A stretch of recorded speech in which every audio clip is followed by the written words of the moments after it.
Summer na naman. Feeling ko, wala sa mood ang mga tao pag mainit.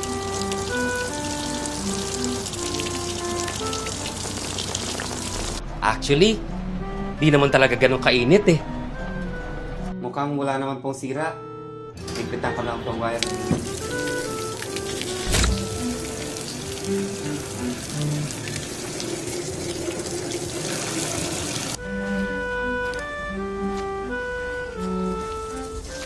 Oh, patapos ng lunch break. Hindi ka pa kakain? Wala naman akong ginagawa.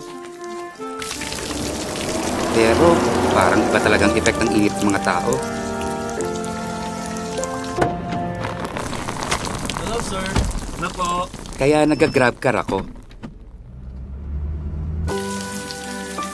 Hindi rin madaling magluto pag summer.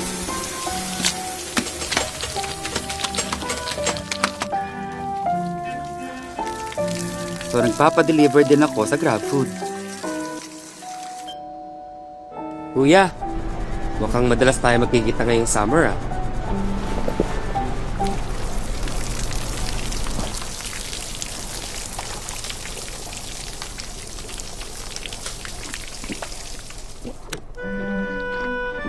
Actually, hindi naman talaga ganun kainit eh.